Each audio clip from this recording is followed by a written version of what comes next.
tourne vers Xavier Hurstel. Alors, j'ai vu que c'était un petit peu votre anniversaire aujourd'hui, puisque vous êtes président-directeur général du PMU depuis octobre 2014. Vous avez suivi de près la loi du 12 mai 2010 aussi, puisqu'à l'époque, vous occupiez déjà le poste de directeur général. Et donc, ma question est simple, c'est un peu la même question que j'ai posée ce matin aux représentants de la Française des Jeux. C'est pour le deuxième opérateur historique, quels sont les principaux enjeux économiques à venir? Quelle serait selon vous l'évolution nécessaire de la régulation en France et en Europe? Merci à vous, merci pour ce souhait d'anniversaire. Bonne question, très large, sur laquelle je vais essayer également de tenir en 10 minutes. Vous parlez d'opérateurs historiques, comme effectivement nos homologues de la Française des Jeux l'ont dit, la loi d'ouverture a bien fonctionné. Il faut rappeler des choses simples, ce n'était pas une loi d'ouverture de marché, c'était une loi de régulation d'un marché qui était déjà assez largement ouvert de manière offshore.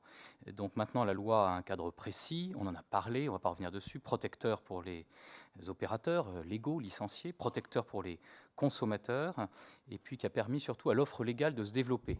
Ça, c'est aussi un principe qu'il faut qu'on retienne pour la suite. Une des manières de lutter contre les paris clandestins, c'est d'augmenter l'offre légale. L'offre légale, c'est celle qui permet, en augmentant, de se défendre contre le jeu illégal.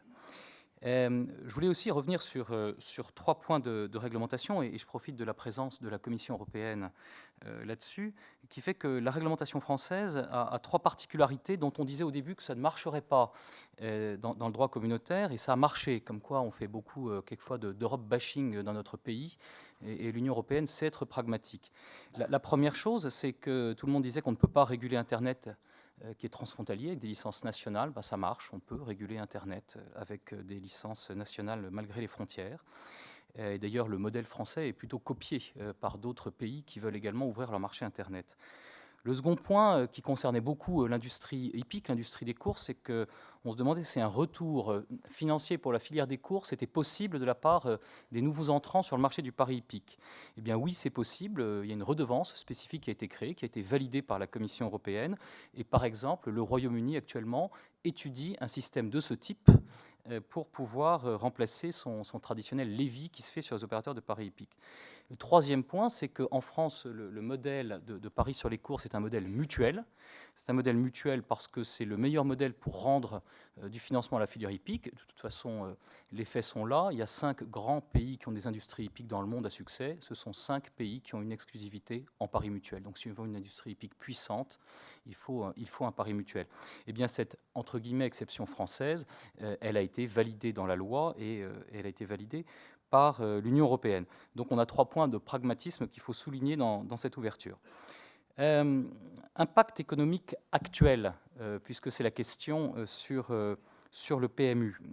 C'était un défi pour le PMU que cette ouverture du marché Internet. Encore une fois, quand le marché s'est ouvert, nous étions concernés, 10% de notre activité entrait directement en concurrence, 100% de notre activité entrait indirectement en concurrence, puisque le parieur hippique pouvait tout à fait partir sur Internet. Voilà. Nos collègues de la Française des Jeux, qui ont une activité de pari qui était moindre, n'étaient concernés qu'à hauteur de 0,4% de leur activité sur Internet en concurrence directe et 7% en concurrence indirecte. Donc nous, on avait un vrai défi qui nous attendait. Là-dessus, sur le pari hippique, le marché du pari hippique online est sans doute arrivé à un certain niveau de maturité en France entre nous et les autres opérateurs. Il faut surtout maintenant innover sur les produits pour retrouver la croissance. On a en fait un sujet, c'est que nous arrivons à avoir une bonne activité hippique sur Internet parce que le fait de pouvoir proposer également du pari sportif sur Internet permet de recruter des parieurs sur le sport, sur le poker, et, ce qui est notre mission d'intérêt général, de leur proposer du pari sur les courses. Et donc, il y a ce qu'on appelle en marketing un cross-sell qui est bénéfique au pari hippique sur Internet. Sur le pari sportif, l'activité économique est également bonne, l'ouverture a bien fonctionné. Le seul sujet, c'est que c'est le marché sur le dur qui a surtout progressé. Je vais revenir là-dessus. Sur le poker, on a un marché qui est en baisse. Des opérateurs le citaient, c'est un déclin fort du marché. On demeure cependant le 3e opérateur de ce marché. On a en fait un problème de liquidité avec un départ de gros joueurs qui quittent les tables françaises de poker pour repartir sur les tables offshore, et c'est un des sujets à venir. Donc, vous me demandiez les enjeux économiques à venir. Ces enjeux économiques à venir, pour moi, il y en a 2. Le premier qui est de se souvenir de ce qu'il y a dans la loi de 2010. La loi de 2010 avait un article 3 qui disait qu'il faudrait que l'évolution économique issue de la loi, je cite, veille au développement équilibré et équitable des différents types de jeux afin d'éviter toute déstabilisation économique des filières concernées. Filières concernées, on voit bien, c'est majoritairement les courses, le sport, indirectement le secteur de la culture, donc il ne faut pas oublier qu'il est financé par une taxe sur le poker, mais c'est surtout les courses et le sport. Or, que constatons-nous? C'est que chez au PMU, comme de la part des autres opérateurs qui offrent du pari hippique, les recettes issues du pari hippique qui alimentent la filière hippique sont en diminution. Elles sont en diminution chez nous comme chez les autres. C'est pour ça que, contrairement à ce qu'on pourrait croire, la concurrence n'est pas une concurrence sur Internet entre différents opérateurs, mais ça vient bien chez nous d'une concurrence entre des produits. C'est que le pari hippique est quelque chose qui est très concurrencé par le pari sportif. Au début, on estimait tous que la croissance du marché du pari sportif sur Internet serait importante. On a en fait un marché qui s'est équilibré, d'ailleurs, il faut le dire. Un tiers du marché est sur Internet, les 2 tiers du marché sont dans le réseau offline, et la croissance du pari sportif offline a été 2 fois plus importante que la croissance du pari sportif sur Internet. C'est donc un vrai sujet pour nous, PMU. Le pari hippique en dur est très concurrencé par le pari sportif en dur. Et là, nous ne pouvons pas offrir de pari sportif en dur. Ce que nous pouvons faire en cross-sell sur Internet, nous ne pouvons pas défendre le pari hippique par du cross-sell avec le pari sportif. Donc c'est un sujet important, c'est un problème que nous posons dans les réflexions à venir. Donc comme le disait mon homologue de la Française des Jeux, je pense que le marché du pari sportif sur Internet a aussi profité du marché en dur. Moi, ce que je constate également, comme il le disait, c'est que l'activité de paris sportif en point de vente a aussi profité de tous les efforts de communication qui ont été menés par tous les opérateurs, dont nous qui avons joué l'ouverture du marché. Donc c'est un vrai sujet, et je reprends un écrit de l'Argel d'octobre dernier. Une distinction trop rigide entre le réseau physique et le réseau en ligne ne correspond plus aux évolutions technologiques du secteur et à la vision du joueur qui joue dorénavant indifféremment sur les 2 réseaux. Donc il faut qu'on arrive à trouver une cohérence là-dessus. Le deuxième enjeu économique que je voulais citer, je vais être rapide là-dessus, c'est de permettre des nouvelles offres de jeux pour maintenir l'attractivité de l'offre légale. Comme nos homologues de la Française des Jeux, je pense qu'il faut être prudent là-dessus. Il faut être prudent là-dessus. La loi en France a défini une ligne rouge. Cette ligne rouge, c'est le hasard d'un côté et l'expertise et le pari de l'autre. Voilà. Il y a une cohérence dans cette ligne rouge, et j'estime qu'il faut la maintenir. Voilà. Le hasard n'est pas concerné à ce stade par nos réflexions. Sur ce qui est plutôt une zone grise dans ce qui est autorisé en France, on a 4 sujets qui sont des sujets qui peuvent avoir un impact de régulation, un impact économique à venir. Le premier, qui est très connu maintenant et sur lequel l'Argel travaille, ce sont l'ouverture du poker aux tables internationales qui nous permettrait de retrouver les grands joueurs qui, eux, pour l'instant, sont partis à l'étranger. Donc, je ne vais pas revenir là-dessus parce que c'est un sujet que l'Argel connaît bien et qu'on partage avec beaucoup d'autres. Le second point, c'est que sur ce qui est autorisé en paris sportif en France, il y a toujours une gamme de paris qu'on peut élargir.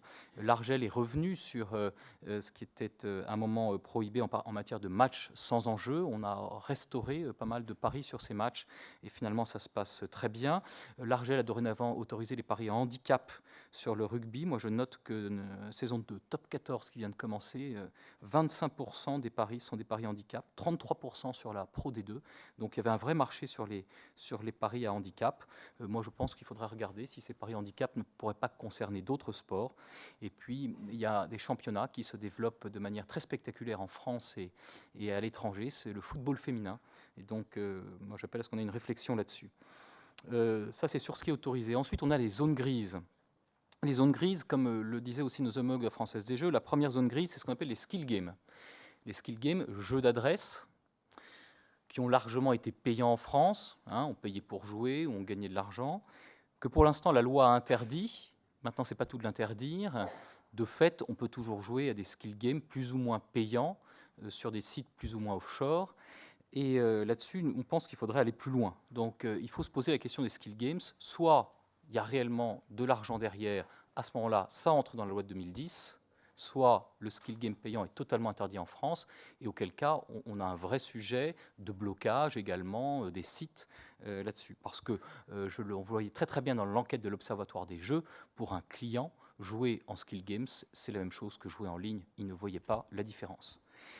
Second point de ce qu'on appelle les zones grises, ce sont les Fantasy League et les e-sports. Donc c'est deux choses qui sont différentes. Fantasy League qui se développe beaucoup, en particulier dans le monde anglo-saxon, la capacité d'un joueur de manière fictive de constituer une équipe de football fictive et d'encaisser des gains en fonction de ce que ces joueurs de l'équipe de football réalisent comme réelle performance sur la vie réelle du championnat, en nombre de buts marqués, etc. Donc il y a un gros succès aux États-Unis des Fantasy League, avec un débat américain en disant peut-on parier ou non sur les Fantasy League.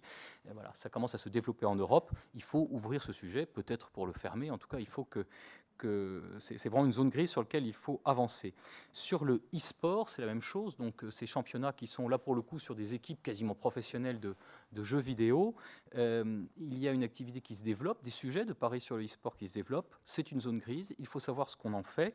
Je constate que la secrétaire d'État au numérique, Axelle Lemaire, a ouvert la consultation visant à co-construire le projet de loi sur le numérique dans les semaines à venir, et que la première question que Axelle Lemaire pose dans cette consultation numérique, c'est quelle place pour le e-sport en France. Donc il faut pouvoir répondre à cette question pour que nous ne recommencions pas à avoir du jeu clandestin en matière de skill game, en matière de Fantasy League et en matière de e-sport. Voilà quels sont, Monsieur le Président ou chers orateurs, ce que nous souhaiterions voir comme sujet économique à venir dans les années à venir, dans la réflexion que vous lancez. Je vous remercie. Merci beaucoup.